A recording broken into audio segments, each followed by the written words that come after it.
welcome back to Not Your Average Glow Up. This is a safe place where we come and we talk all things mental health. If you're new here, hi, nice to meet you. Welcome to the family. If you're not new here, you might be like, Sam, why are you not in your art studio? And that is because today is a very special day. 2 years ago today, at about 7:24 p.m., my daughter Nova was born. So, in celebration of her second birthday, I thought it would be kind of fun and interesting if I shared a birth story, because it was a crazy one, and this is a mental health channel. Trigger warning to anybody who's experienced child loss.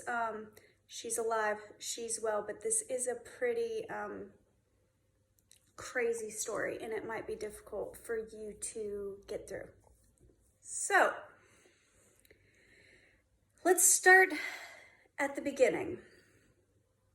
So, 2 years ago, I woke up at about 3 in the morning-ish, and I felt like I had to pee. So I got up, I peed, and then on my way walking back from the bed, I felt a gush. And I had just peed, so it didn't feel like peeing. It was like a waterfall, just whoosh.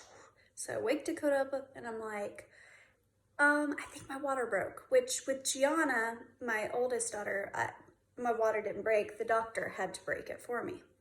So I didn't know what that felt like. So I'm like, I think my water broke. He's like, okay, well, clean it up, and if you start having contractions, we'll go to the hospital, because it was like 3 in the morning. So I lay down. I'm having like some mild cramping, but it wasn't full-blown contractions. So next day rolls around, still some mild cramping, but they're far apart, nothing serious, nothing strong. So I go about my regular day. I go to Walmart with my friend. I can't remember why we went to Walmart. We were shopping for something.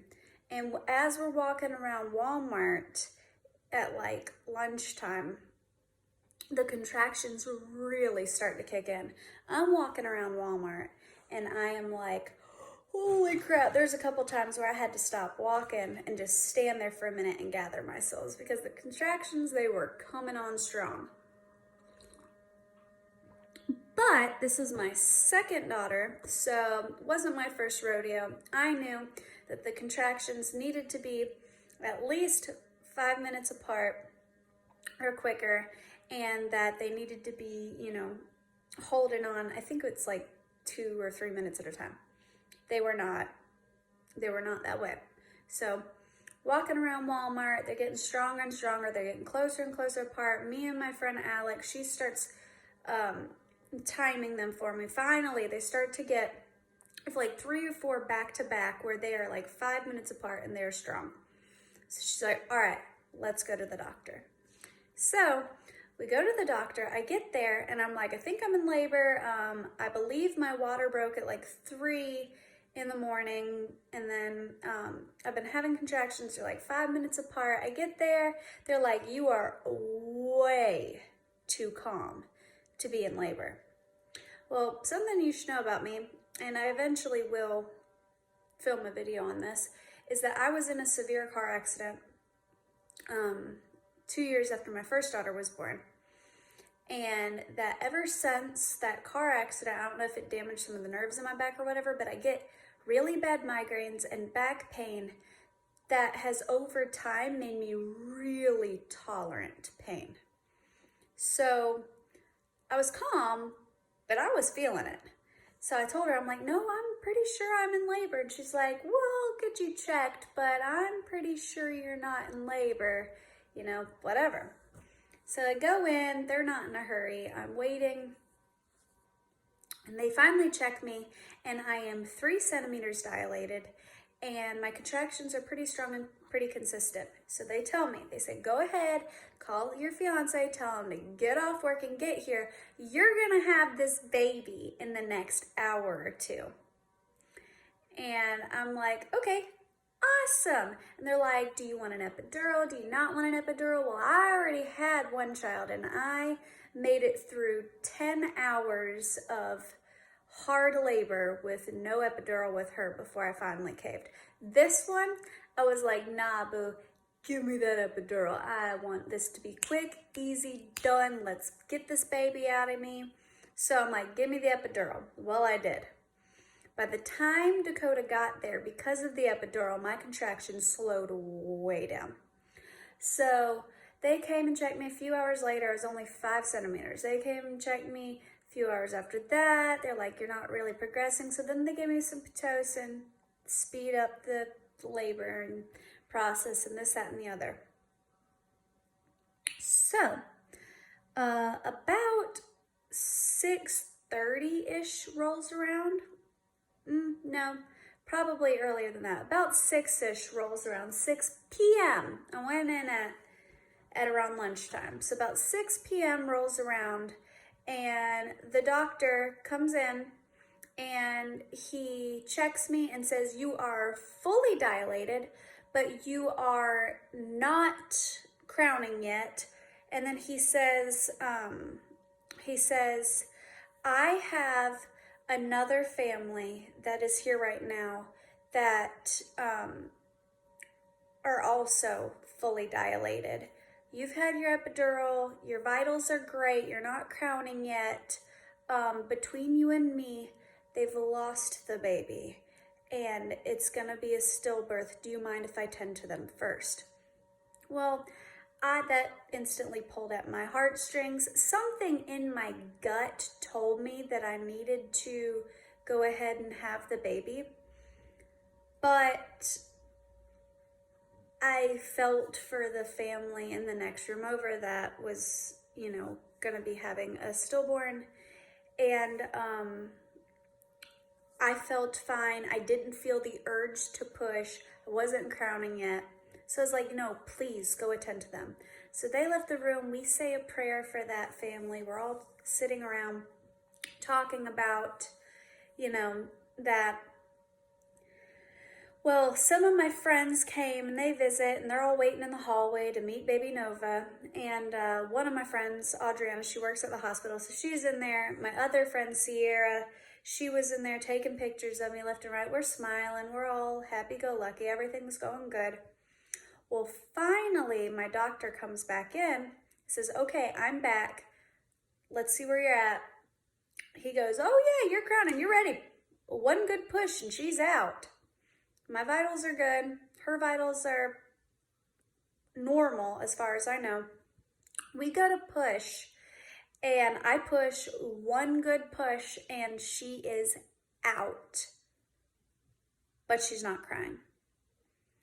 I knew in my heart that something was wrong. Like the moment she came out, I'm like, something's not right here. I had that gut feeling when he asked me if he could go tend to the other family that I needed to go ahead and have her, but my vitals were good, her vitals were good. It was a sad situation, so I made the decision for him to go check on them. Well, when I pushed her out, she had her umbilical cord wrapped around her neck and she was blue and not breathing. They pulled her out. She is limp. I start asking, is she okay? And the nurse says, she's a little blue. We're going to tend to her real quick. So I look at my mom and I start panicking. I'm like, is she okay? And mom's like, she's not breathing. And I'm like, I start freaking out. Well, then I start dissociating, and there's a lot of pictures of me after her birth that, my friends were, capturing the whole thing. They're trying to stay out of the way, but it was a crowded room. There's like 4 nurses, the doctor. It was nuts. So at this point, Dakota's family and stuff, they're trying to come in and see the baby, and I'm like, everybody out. That's all I could say was everybody out. And everybody kept trying to get eyes on her to see if she's okay because she's not breathing, she's turning blue. The nurses were wonderful. There was 2 nurses And when I tell you, these nurses were fantastic.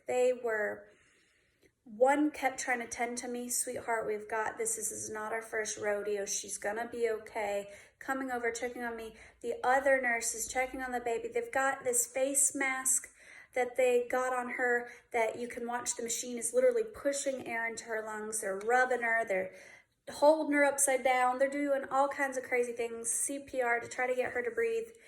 It felt like hours passed. Really, it was a few minutes, but when I tell you, it was the most scary moment of my entire life.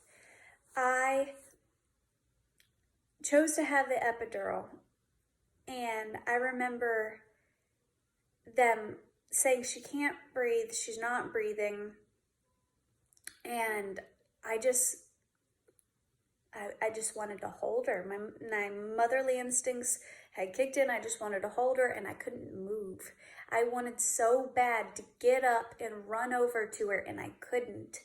And I had camera flashing at me. I had people coming in and out of the room, and I was just frozen. Tears were just streaming down my face, and I was zoned out, focused completely and totally on her.